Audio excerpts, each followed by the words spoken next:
So that's your inpatient intestinal rehabilitation program. And formalized programs like that are very center specific, and there are centers throughout the world that have them.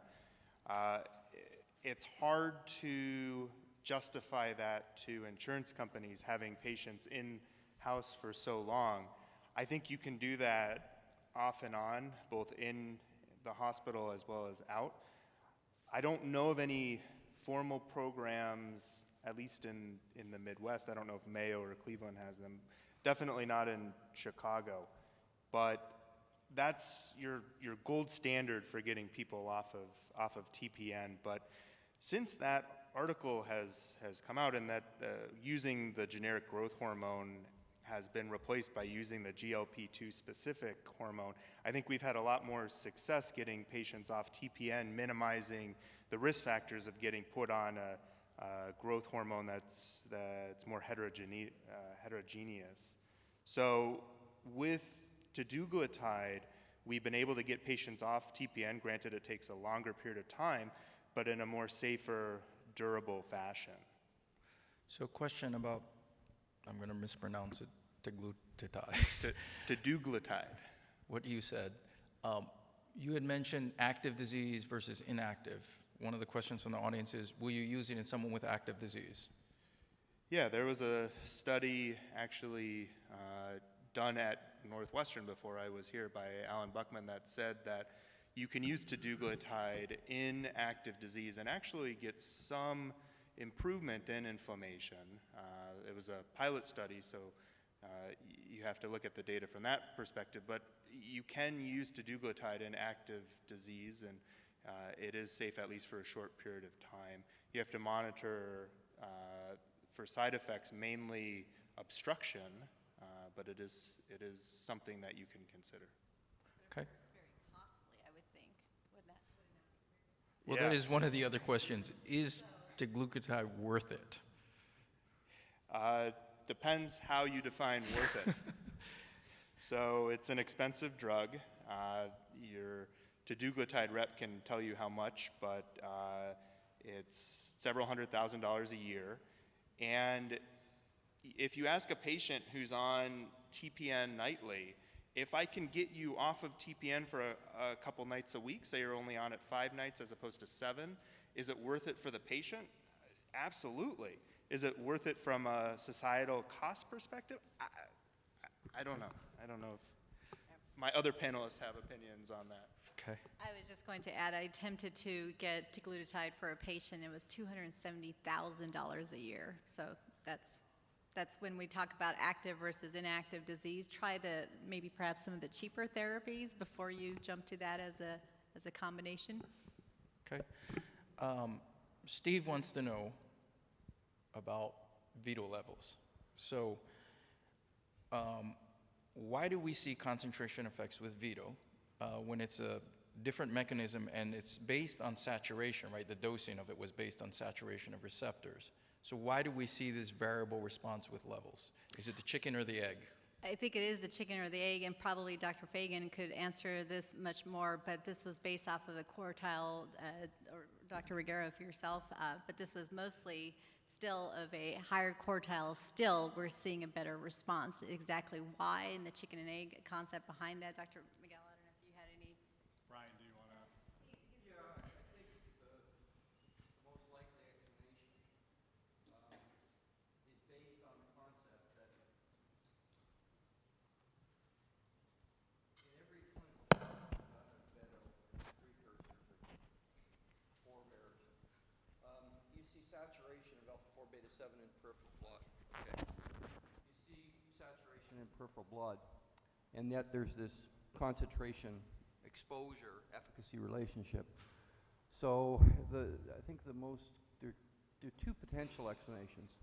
So you're obviously running on a different PK-PD relationship, exposure pharmacodynamic effect relationship, rather than just the peripheral blood.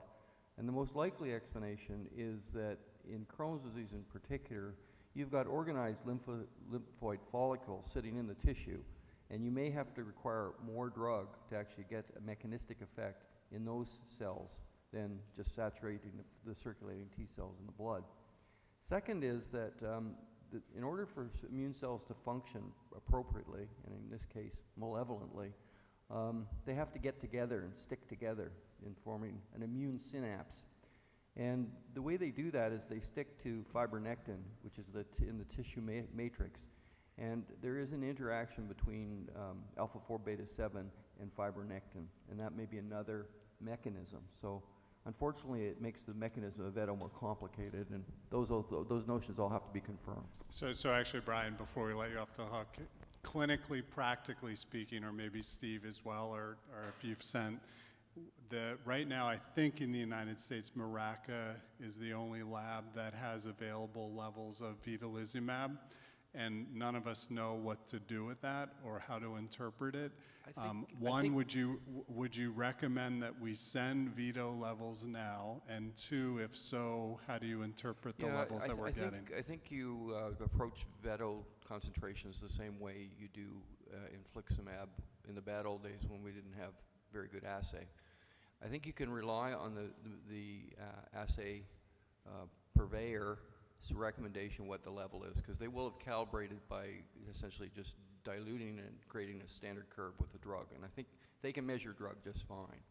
I don't think we know anything about what the anti-drug antibodies mean. So it's like in the old days when we relied strictly on concentration, and that's better than nothing. Okay. Very similar to the good old HACA days with the old ELISA, because in fact the Maraca assay is like it is the ELISA assay. So I think that's how we would interpret it, and definitely as far as antibody levels and how to treat the antibodies and be cognizant of that, there's still the unknowns. And I'll add to follow up, now bringing in even our biosimilars on board, and sort of how these assays will be used with our biosimilars, immunogenicity, and all the rest. That's a whole different day of discussion. Okay, so we'll close this session with kind of a broader question. So I think a lot of the questions are saying, we're interested in TDM, but really, when do you send it, timing-wise, in the cycle of biologics? And two, what's the cost of this, and is it paid for, right, in real life? So in real life, I think we all have to be aware of the limitation of costs and what insurance pays and all the rest. And this is per also the AGA guidelines, where we have to at least do the reactive approach. So I definitely always send my levels, my trough levels, and my antibody levels in a reactive way still myself. With that said, the primary time when I am much more proactive, and in fact I'm probably going to start changing my practice a little bit more, but my proactive approach is for those patients who, as I mentioned to you, who have taken a drug holiday, for those patients, as well as when I'm trying to think of de-escalation of any therapy, whether it's my concomitant immune modulator or even my change in my infliximab infusion dose frequency. So those are the times when I would change it. To answer your follow-up as far as costs, I think most insurances now that I've been dealing with at least tell that it is being covered for me.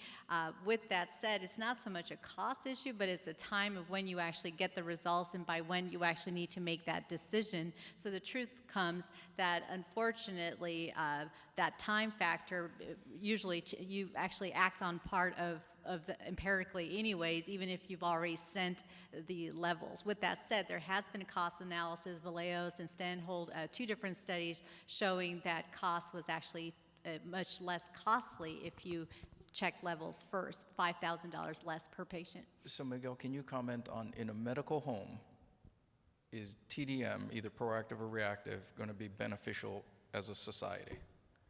Yeah, so, we still, as mentioned by Anita, are trying to sort out where TDM falls. Just to put it bluntly, right now I'm doing reactive testing. The only exception is for the sick UC patients who we start in the hospital, who we actually ratchet up to 10 milligram per kilogram pretty quickly. Empirically. What's that? Empirically. Empirically, even without levels. Right. I am then checking levels actually before the maintenance dose, so after they've received the 3-dose induction. Now, cost, so there's Maraca, Mayo Labs, LabCorp, Esoterics, and Prometheus. I may be missing one out there, but I think those are the ones that I know of. For us in the medical home, Mayo and Maraca are allowable. Esoterics and LabCorp are actually okay. It's just that preferentially I'm sending to those two, just being completely transparent. Prometheus has been taken off the table as an option for us. We're actually, through a medical home, cannot send to Prometheus based on cost. Being more transparent than I should, but just to let you know that. Mayo Lab and Maraca, and Mayo specifically, I think the most out of pocket, they'll do a reactive test where they'll send the level, and only if the level's low will they send the antibody.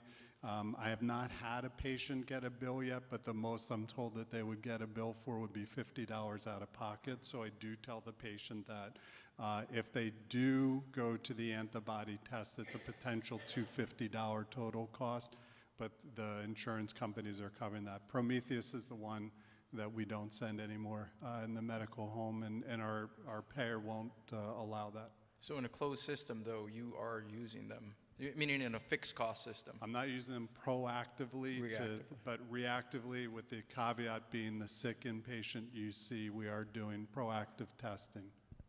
Great, thank you. I think we're going to end this now so we can go to lunch. It is 11:20 or 12:20. So let's plan to be back just a little bit before 1, and we will start the afternoon session. Thank you to our panel, and thank you for everyone coming. Thank you.